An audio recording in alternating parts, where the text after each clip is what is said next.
Forum सबसे पहले मैं आपके पास आना चाहूँगा। स्वागत है आपका ईटी नाउ स्वदेश में। हमें बताइए, ट्रेड के नज़रिए से शुरुआती दौर में आप मौके कहाँ देख रही हैं? मैं देख रही हूँ जैसे कि एक स्टॉक है बीपीसीएल। अगर बीपीसीएल थोड़ा टेक्निकली भी बात करें तो 364 से ऑलमोस्ट 335 लेवल्स पे आ चुका है और अभी ऑलमोस्ट 50 डे मूविंग एवरेज पे भी है, तो डिसेंट सपोर्ट लेवल है। यहाँ से भी हम देख सकते हैं कि अराउंड 6 to 7 पॉइंट्स का और डाउन साइड है, वहां से हम रिबाउंड दे सकते हैं। तो मेरे हिसाब से ये एक स्टॉक है जिसमें अभी सेफ है, रिस्क रिवॉर्ड रेशियो बहुत फेवरेबल है। तो मेरे हिसाब से ये बाय कर सकते हैं अभी करंट लेवल्स पे भी अराउंड 335 पे। स्टॉप लॉस मेंटेन कर सकते हैं 329 और टारगेट रख सकते हैं क्लोजर टू 367। और एक दूसरा स्टॉक है जो है मन्नापुरम फाइनेंस। मन्नापुरम फाइनेंस ने भी अगर देखा जाए तो थोड़ा अंडर परफॉर्मेंस दिखा है, बट अगर देखें तो अभी थोड़ा सा वॉल्यूम पिकअप आ रहा है, उस वजह से मुझे लग रहा है कि इसमें अक्यूमुलेशन है। तो मेरे हिसाब से ये भी अभी के लेवल्स पे बाय कर सकते हैं और स्टॉप लॉस मेंटेन कर सकते हैं 204 का और अराउंड 224 का टारगेट देख सकते हैं। बिल्कुल, तो मन्नापुरम फाइनेंस पर खरीदारी की राय 224 रुपए प्रति शेयर का लक्ष्य, और इसी के साथ ऑयल मार्केटिंग कंपनी बीपीसीएल, यहां पर भी खरीदारी की राय है 367 रुपीज प्रति शेयर का लक्ष्य फोरम ने रखा है। अमित, आपके ट्रेडिंग आइडियाज कौन से रहेंगे?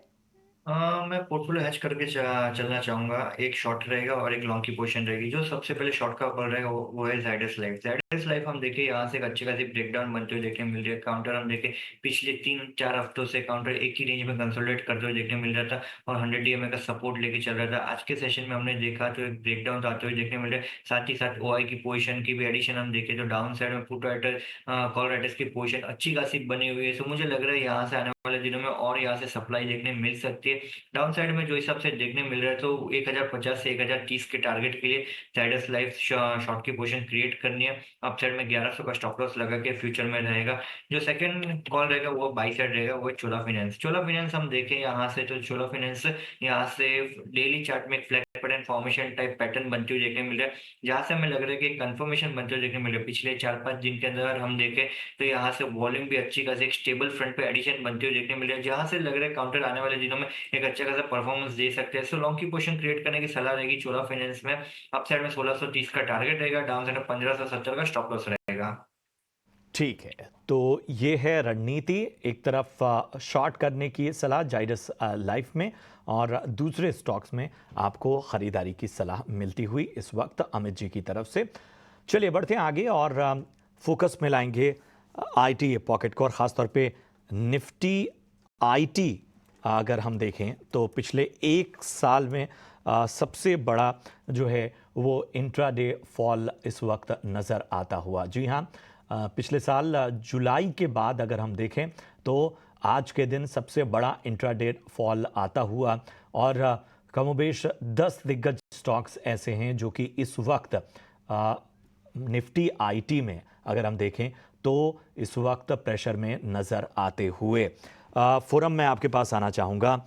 जाहिर सी बात है कि फेड की कमेंट्री से पहले जो ग्लोबल फेसिंग कंपनियां हैं उनमें हम एक बेचैनी साफ तौर पर तो देख पाते हैं। ख़ासतौर पे हम जानते ही हैं कि यूएस में कुछ भी हो, आईटी पर उसका असर साफ तौर पर नज़र आता है। लेकिन ये मतलब आज का जो इंट्राडे फॉल है वो वाकई बहुत ज़्यादा ख़ासतौर पे निफ्टी आईटी में नज़र आता हुआ।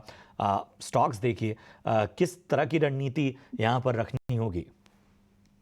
मेरे हिसाब से थोड़ा पोजीशन लाइट ही रखना चाहिए निफ्टी आईटी इंडेक्स। पहले अगर निफ्टी आईटी इंडेक्स की बात करें तो टेक्निकली एक ट्रेंड लाइन भी ब्रीच हुई है आज ही। आज अब जैसे आपने कहा कि एक काफी एक साल में बड़ा फॉल आया है, तो मेरे हिसाब से और भी डाउनसाइड है। अगर इंडेक्स पर्टिकुलरली अभी जो 41,870 पे चल रहा है उसमें डाउनसाइड अगर देखेंगे तो क्लोजर टू अराउंड 40,700 का सपोर्ट बन रहा है। तो और भी 1000 पॉइंट से ज्यादा का डाउनसाइड है, तो मेरे हिसाब से थोड़ा पोजीशन लाइट रखना चाहिए। बट वो नीचे के लेवल्स पे देखें तो वहां पे भी फिर भी ऐसा जरूरी नहीं है कि आप सीधा इन्वेस्ट कर ले या बाय कर ले। थोड़ा सा स्टेबल होने की जरूरत है और फिर ही हम देख सकते हैं। तो मेरे हिसाब से थोड़ा सा फिलहाल के लिए अवॉइड करें, वो बेटर है। ठीक है, तो दूर रहने की सलाह और ये संकेत भी साफ तौर पर निफ्टी आईटी से नज़र आते हुए। अब देखिए 10 शेयर जो हैं वो इस वक्त पूरी तरह से दबाव में नज़र आते हुए, जिनमें दिग्गज आईटी शेयरों की संख्या भी है। चलिए बढ़ते हैं आगे और चर्चा में लाते हैं हम जो ट्रेडिंग प्लेटफॉर्म्स हैं, चाहे बीएसई लिमिटेड हो या फिर सीडीएसएल, अब अगर इन प्लेटफॉर्म्स को देखें तो इनकी तेज़ी देखने लायक है। आज तेज़ी अगर बीएसई लिमिटेड में देखें 14.25% अब तक चल चुका है आज के आज। सीडीएसएल में भी लगभग 2.5% की तेज़ी हमें देखने को मिल रही है। अब बाकी अगर हम लिस्टिंग से अब तक इनके प्रदर्शन को देखें तो बीएसई 1000% इसने रिटर्न दिया है। सीडीएसएल देखिए 800% का रिटर्न यहाँ पर। एमसीएक्स, कैम्स और ये सभी जो हैं उनमें ज़बरदस्त तेज़ी हमें देखने को मिली है। और एक तरह से ख़ासतौर पे बीएसई और सीडीएसएल जैसे स्टॉक्स जो रहे हैं वो एक्सपर्ट्स के रडार पे हमेशा से रहे हैं और वक्त वक्त पे उसमें अहम रणनीति भी सामने रखी गई है। अमित जी, बीएसई, सीडीएसएल ख़ासतौर पे इन दोनों पर राय दीजिए। बीएससी में हम देखें यहाँ से पिछले 3 दिन के अंदर हम देखें तो वॉल्यूम ब्रेकआउट एक काउंटर में बनते हुए देखने मिले। करंटली जो हिसाब से हम देखें तो मोमेंटम कंटिन्यू है काउंटर में। काउंटर का हम देखें यहाँ से तो 2023 में हमने देखा था अप्रैल में 450 का भाव था, वहां से हम देख रहे ऑलमोस्ट यहाँ से 3800 के लेवल के आसपास बीएससी आ गया। मुझे लग रहा है जो हिसाब से रैली मोमेंटम कैच की थी, बट जो हिसाब से पैटर्न बनी हुई है काउंटर का, और काउंटर के हिसाब से लग रहा है पैटर्न का जो ब्रेकआउट आया था वो 2600 के लेवल पे आया था, और 2600 के लेवल पे जो पैटर्न ब्रेकआउट आया था उसके हिसाब से जो अपसाइड में फिबोनाची एक्सटेंशन टर्न अराउंड होता है वो डायरेक्टली यहाँ से 4400 के लेवल पर जाते हुए बनते हुए देखने मिल रहे हैं। तो 4400 के आसपास आ जाए तभी हमें सप्लाई देखने मिल सकती है। करंटली आज के व्यू के हिसाब से मुझे लग रहा है यहाँ से रिस्क रिवॉर्ड फेवरेबल जोन में नहीं, ऑलमोस्ट 15% ऊपर है काउंटर। सो डाउन साइड में अगर डिप मिलता है काउंटर में 3600 के आसपास तो लॉन्ग की पोजीशन क्रिएट कर सकते हैं, वरना मैं कहूंगा जिनकी भी लॉन्ग की पोजीशन है होल्ड करके रखनी चाहिए। अपसाइड में मुझे लग रहा है 4400 के आसपास एक काउंटर आने वाले दिनों में देखने मिल सकते हैं। सीडीएसएल हम देखें यहाँ से तो 1550 का यहाँ से डबल टॉप बनते हुए देखने मिल रहा है। 1550 के ऊपर जैसे ही सीडीएसएल वापस निकलेगा वहां से हमें बाइंग वापस टर्न अराउंड फ्रंट पे देखने मिलेगी। वॉल्यूम हम देखें तो स्टेबल फ्रंट पे वॉल्यूम एडिशन भी देखने मिल रहा है। तो लॉन्ग टर्म पैटर्न के हिसाब से सीडीएसएल अच्छा लग रहा है, और अगर डिप मिलते हैं डाउन साइड में 1440 1430 के आसपास तो डेफिनेटली सीडीएसएल भी लॉन्ग की पोजीशन क्रिएट कर सकते हैं। बिल्कुल, तो दोनों ही एक्सचेंजेस स्टॉक्स पर आपको राय दे दी। याद रखें एनएससी की लिस्टिंग की उम्मीद लगाई जा रही है, जिसके चलते सभी एक्सचेंजेस स्टॉक्स में वैल्यूएशन कैचअप दिखाई दे सकता है, जिसके चलते सभी स्टॉक्स पिछले कुछ दिनों से फोकस में रहे हैं। इस बीच ऑटो सेक्टर से बजाज ऑटो पर फोकस करते हैं। याद रखें कंपनी ने कल ट्रायम्फ बाइक लॉन्च की थी, जिसके चलते कल भी करीब 2% की तेज़ी कल की ट्रेडिंग सेशन में दिखी थी। आज देखें तो थोड़ी सी गिरावट दिखी है, 1 से 1.5% की गिरावट के साथ स्टॉक कारोबार कर रहा है। सीएलएसए की रिपोर्ट आई है, उन्होंने अंडर परफॉर्म की रेटिंग बरकरार रखी है और 7,000 रुपये प्रति शेयर का लक्ष्य दिया है। उनका मानना है कि नया लॉन्च तो काफ़ी अच्छा है, प्राइस पॉइंट भी काफ़ी अच्छा है, लेकिन कंपटीशन इस इंडस्ट्री में काफ़ी बढ़ रही है, जिसका नेगेटिव इम्पैक्ट कंपनी के परफॉर्मेंस पर दिखाई दे सकता है। इसी के साथ एक्सपोर्ट्स की बात करें तो यहाँ पर भी थोड़ा सा स्लो डाउन है, जिसके चलते उन्होंने अंडर परफॉर्म की राय दी है। 7,000 रुपये प्रति शेयर का लक्ष्य, और स्टॉक में भी करीब 1 से 1.5% की गिरावट है। इसी पर एक टेक्निकल राय ले लेते हैं।